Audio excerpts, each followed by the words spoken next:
Welcome to another In Wheel Time podcast. .com. It's the In Wheel Time Car Talk Show. Coming up, our go-to gal for auto stats, insurance, and other fun facts, Divya Sangam. Divya. And later, Jeff has his feature this week, and it's about old Route 66, summertime travel. You'll want to know about that. Just ahead on the In Wheel Time Car Talk Show, howdy along with Mike out of this world, Mars. We always need more Jeff Zekin. I'm Don Armstrong. Glad that you could join us on this Saturday. This is our new revised revision, our shift around times. I'm grooving on it. It's pretty good. Yeah, it's all right. Okay. Groovy. It's our 2-hour Video. format. 10 to noon now we're on, so normally we'd be going off the air at this time, but we wanted to... We'd be drinking right now. We'd be drinking heavily. Yeah, that's it. Before we get to Divya, I did want to mention this, in case you didn't see it, and despite the fact that you may or may not be a Chevrolet Corvette fan. Did you hear? To Chevrolet engineers, the 2025 Corvette ZR1 sports car isn't only unthinkable, as the brand teased in promotional videos this spring, it's also the biggest step up they've ever done, according to Taj Jukter, the Corvette's executive chief engineer. The most powerful production Corvette ever packs 1,064 horsepower into a car that engineers say can perform on the track without overwhelming on the road. With the first ever turbocharged V8 engine in a Corvette, Chevy said it can directly challenge the likes of the Porsche 911 and other six-figure halo cars from import brands. It is quite the car. They haven't really made that many changes to the exterior except for some of its aero, including a spine across the back window reminiscent of the 63 split window. And it's not just for looks, it's also functional because it's got an aero factor to it. And Support, yep. Is the glass actually split? Or No. Okay. No. So this Just is a just rib. kind of overlay. It's a rib or ridge down the back of it. Okay. It looks pretty cool. Matter of fact, I saw a picture of it. I'll try to go run into the house and bring it out here to you. But at any rate, it's different. It's got a huge rear wing on it. Oh, is it a parachute too, maybe?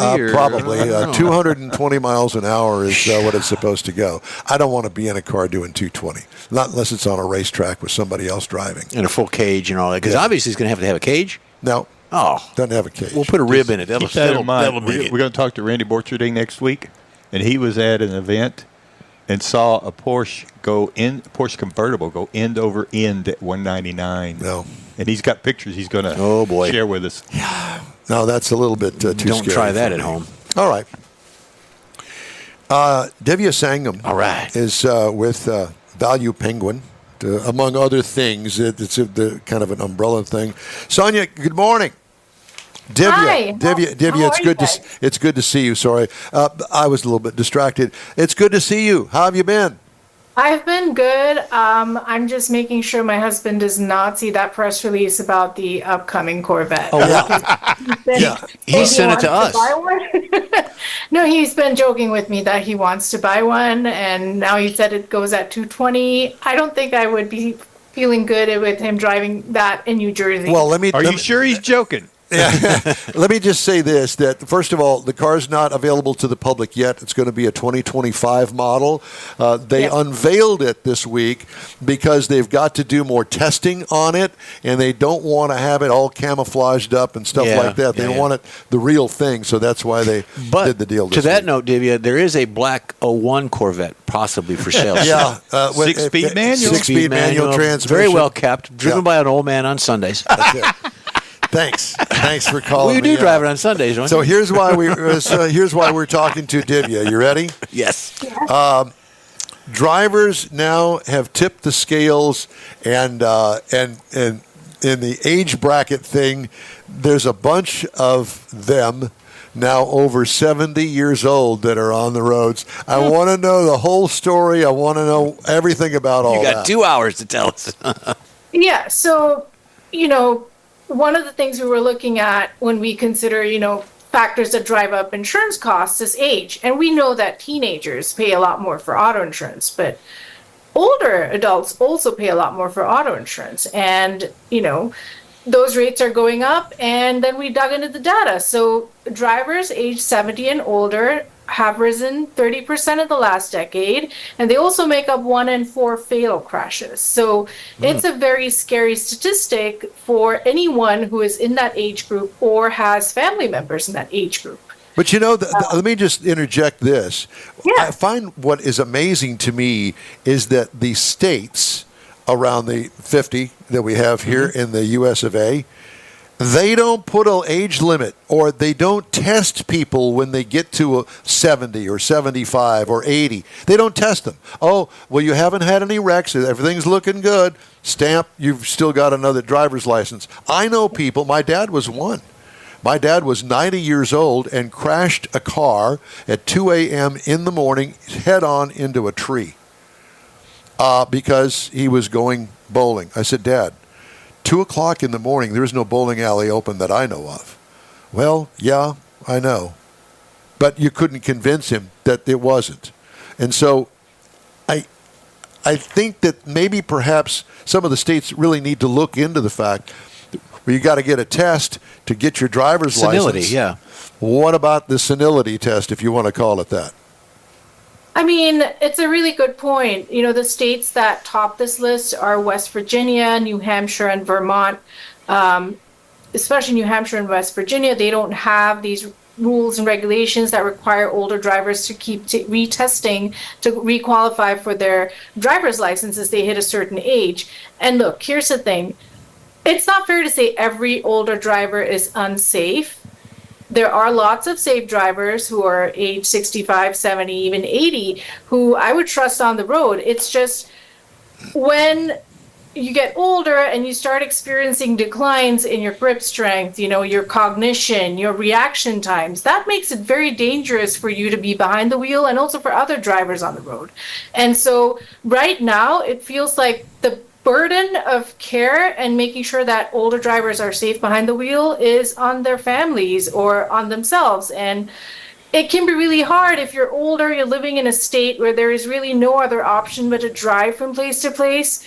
You can't take the bus, for example, or there is no public transit, or the public transit isn't safe, so you still have to drive. And in those cases, you know, what options are there for older drivers? So more than just older drivers being unsafe, I think the broader conversation is, are we doing more to help older drivers? Are we making our roads safer? And are we just doing more to help aging Americans? Well, there's that, and the fact that you brought it up, you know, depending on the family to say, hey, Don, you can't drive anymore. Well, to my age group, and I'm not going to tell you how old I am, to my age group, you know, it was a rite of passage to get your driver's license when I got mine at 15, you know, and now, today, I don't think that driving is as important as it was back when I was 15 years old. Definitely not. Because all of our social activity is here on our cell phones, it appears, unfortunately. But so it's really lays on the family of that person that is really not capable of driving anymore and trying to take the keys away from them and sell their car or do whatever with the car. That can be a huge family disruption.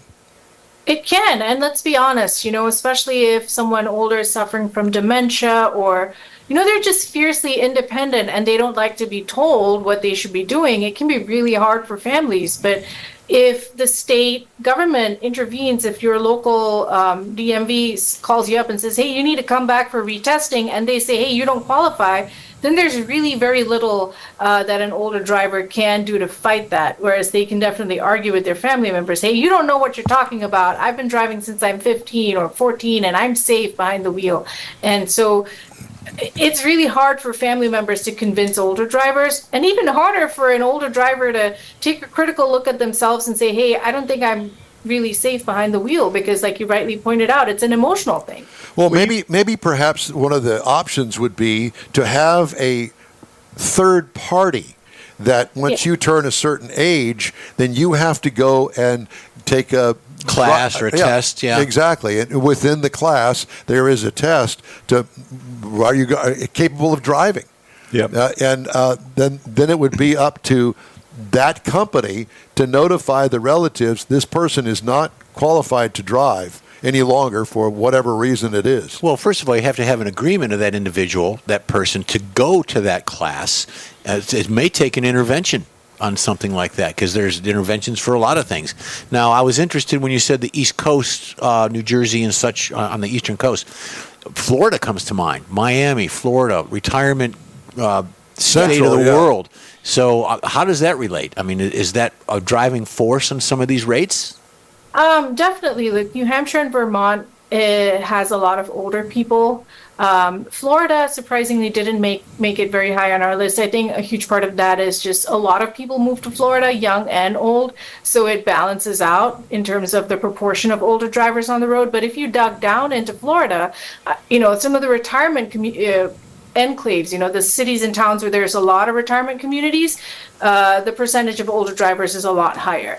So it definitely is a factor. And when I took a look at the data, states like Minnesota is actually seeing a decline in older drivers. So these might be the snowbirds, the people fleeing the cold weather. Yeah. That are all going down to Florida. Yeah. They're going to Florida or Texas or wherever they're going. But, that's how it's being, that's how it is. To me, the most surprising data point was the District of Columbia having the lowest percentage of older drivers, just because, the joke is a lot of older people are in power. So I guess they're not driving themselves. They're running limos. Limousines, yeah. And Ubers and all that. Yeah. Ubers and drivers, and it's a big city, so you don't really need to drive. You can get around with, an Public Uber transportation. or Yeah. a public transit. Yeah. So on average, what is the increase of insurance rates because of age?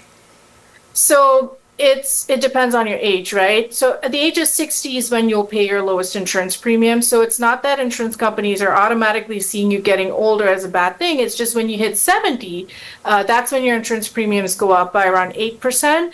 But by the time you hit 80, it's going up 32%. So, Holy cow. So here's the thing. Remember you brought up that point about having a program where you can, an independently run program where an older driver can get themselves tested? Yeah. I think it's a great idea. An insurance company could get behind that and say, hey, if you do this program and you prove to us that you're safe, we might give you a discount. So it will help offset those costs. Because when you're 80, you're probably living on a fixed income, and having your insurance premiums go up so much on top of rising insurance premiums, it's just going to be really stressful for drivers who have to manage those expenses, and then offering them discounts for being safe drivers or taking a course could actually help them and help all of us. Defensive driving Or whatever course, are their reaction times good? Or do they have enough grip strength? I mean, those are things we don't think about, but it does become an issue. Well, the other thing is, too, is and especially with that age group, like I said, at 15, rite of passage, get your driver's license, and now I can socialize and go across town to visit my friend that moved away several years ago. Right. That kind of thing.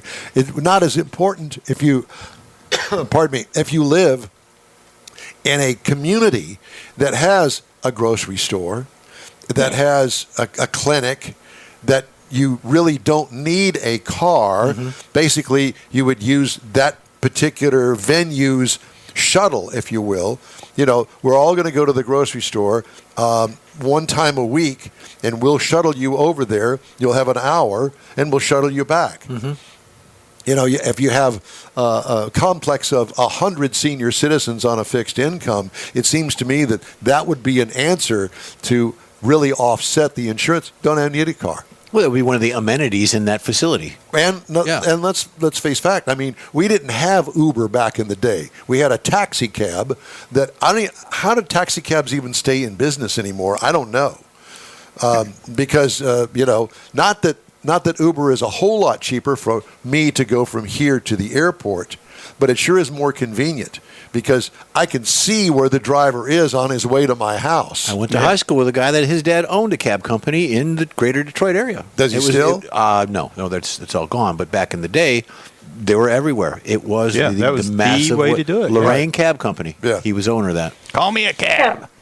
But the problem with a lot of, senior citizens and Ubers is not everyone's familiar with using their phones to book for services, or they don't feel safe putting their credit card information into the phone. it's not everyone, but I do know of older family members who are very distrustful of putting their financial information into their phone, so they would absolutely not use an Uber or a Lyft.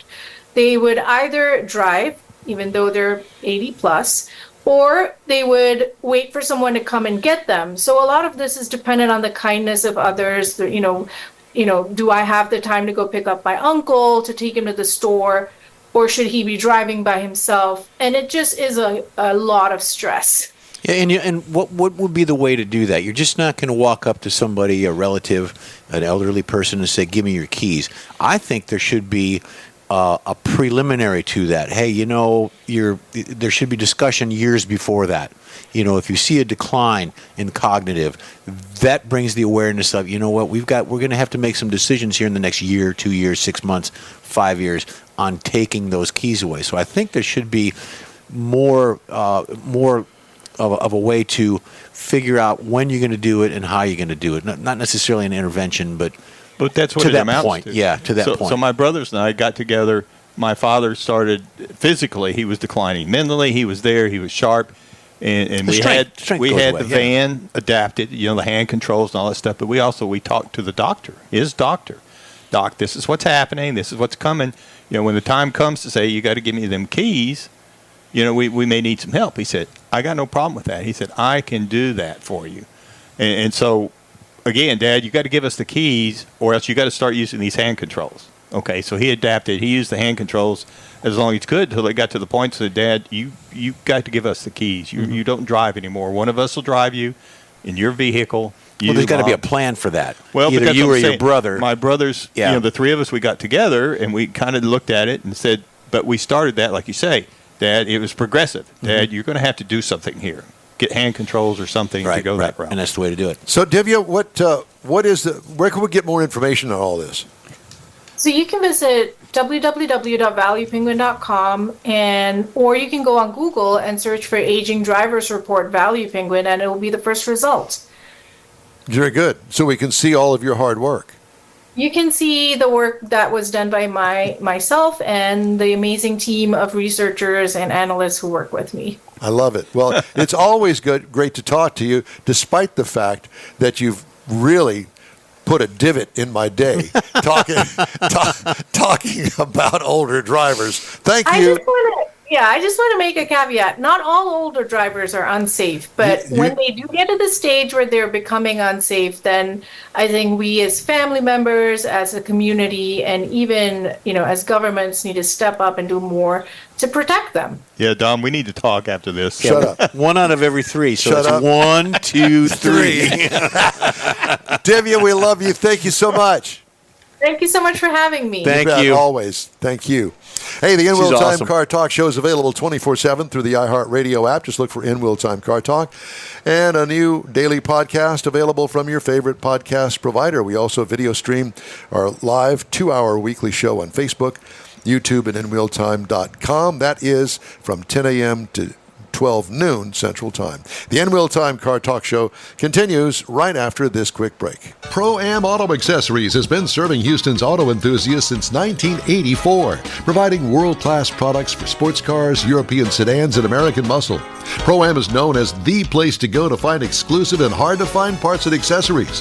ProAm is one of the very first distributors in the USA for brands such as Recaro, Redline, Momo, Corbo, and Simpson. Located in the heart of Houston's premier retail and service corridor, the Galleria area, ProAm's walk-in storefront includes an 8,000 square foot warehouse, showroom, and installation bays. ProAm not only sells parts and accessories, but also offers installation and service. ProAm is now reaching a worldwide audience through ProAm.com, taking its local reputation to the rest of the world. At ProAm Auto, you'll be dealing with a small group of professionals who truly want to help you with your automotive needs. If you don't see what you're looking for on the website, call and ProAm will lend you a hand. ProAm Auto, 6125 Richmond at Green Ridge in Houston's Galleria area. Call them at 713-781-7755. Want to feel good about something special you did for someone special? In-Wheel Time and the original Lupe Tortilla group of Tex-Mex restaurants have joined together to help a very worthy cause, God's Garage, a Christian-based 501c3 charity. We know there are lots of places and organizations out there where you can donate a car, truck, or SUV. But we're asking you, our car enthusiast family, to consider donating to God's Garage. Visit godsgarage.org and learn about its mission, the women that have been helped, how each one is screened, and about their Restore You program. A car donation is an easy way to make a difference in the lives of others. God's Garage needs good operating vehicles, but will take all types in working and non-working condition. Make your heart and soul feel good by donating your gently used vehicle and help support single mothers, widows, and wives of deployed military at godsgarage.org. This is the In Wheel Time Car Talk Show. Thank you for joining us today. Time now for Jeff's Motor Minute. Hey, we're going to load it up here. Give me just a second. Well, yeah, there's no rush. Everything's fine, Jeff. Just calm down, okay? All right. This week we're going to do a special on Route 66. It is vacation time, and some people will seek out the old Route 66. Oh, I'd love to. Yeah, and absolutely. This is the sort of like the before and after, the then and now is what they're calling it. So Route 66 had a major impact on American history in the 20th century. We all know that. Long before the interstates, highways were a twinkle in Dwight D. Eisenhower's eye, it connected many previously isolated western settlements from Chicago to Los Angeles for the first time. Now, this first city that we're going to talk about is called Cuba, Missouri. Back then, Cuba, Missouri intersected the Trail of Tears for long distances between the Rolla and Springfield areas. It was an area where a lot of the American Indians suffered back then during the time. Oh, yeah. But it has since evolved, and today, now, the town of Cuba has been designated Route 66 Mural City for its public art and features of the route's oldest continuously operated motel, and it's called the Wagon Wheel. So there's a nice little shot of that there. Our next one is Truxton, Arizona. Back then, in 1857, Congress tasked Lieutenant Edward Fitzgerald Beale with creating the Southwest's first federally funded interstate between Fort Defiance, which I think is a cool name, in New Mexico, and the Colorado River, while also testing the usefulness of camels as backpack animals in the American deserts. Now, today, Truxton wasn't much of anything until the 50s post-war car boom, and then became one of many Route 66's cities bypassed by the construction of Interstate 40 in 1979. It's very nearly a ghost town today, with fewer than 200 residents and a handful of decaying Art Deco motels. So that's one of them. I'd stay there. Albuquerque, New Mexico. We've all heard of it in the New Mexico area. Back then, another important area to Route 66 was the National Old Trails Road, cobbled together in 1910 and spanned 3,096 miles from Washington, D.C. to Los Angeles. Almost all of the trails from Albuquerque to Los Angeles, previously called the Grand Canyon Route, would become Route 66. Now, there are many Route 66 sites remaining in New Mexico's largest city. On the corner of 4th Street and Central Avenue, two of the original public roads from 1926 and 1937, and following either street leads to an assortment of long-standing neon-signed motels. So that road is still there, and the intersections are still there, and you can take them both. We're going to talk about Cajon Pass, California. Cojones. Hey, got some cojones on them. I'm telling you. There's the donkey to show you. Back then is the last significant mountain range on Route 66 to negotiate before coasting to the Pacific Ocean on the Cajon Pass towards San Bernardino. It was also used by settlers coming to Los Angeles in the 1830s. Now, today, through Interstate 15 bypass, much of the alignment in the late 60s, parts of the original automobile route can still be seen from the Cajon Pass on Interstate 15 southbound lanes north of the pass. More leisurely and indirect dirt road can be seen and reported. Accessibility, high clearance area vehicles, high capacity vehicles can now take it on a four-wheel drive route.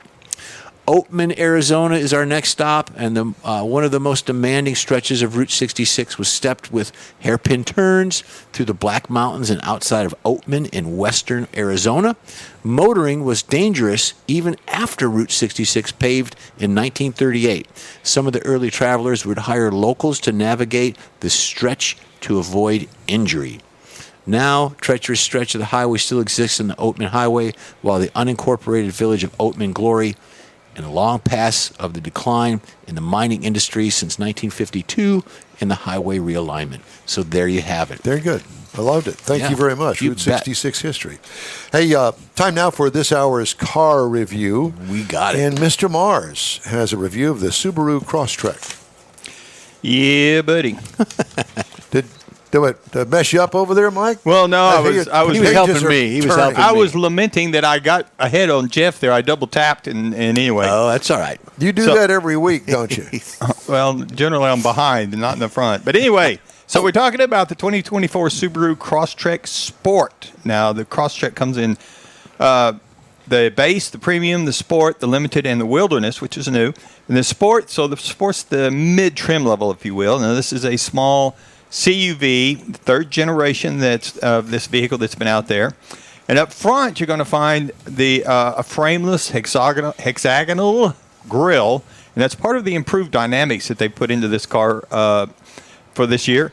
And it's got LED compact headlights, so they're kind of the small ones, but they've got the automatic on and off, and you got LED fog lights, you got some roof rails, you got heated side mirrors. And if you look at this car, it's got some yellow body accents. Now, some people think that was kind of put on there for shipping, for protection during the shipping, but it's not. It's actually part of the design for this vehicle. Got a power moonroof, rolling on some 18-inch dark gray alloy wheels for this trim level. And it's in the inside of it, you're going to find got heated front seats. The rear seat is a 60/40 folding seat.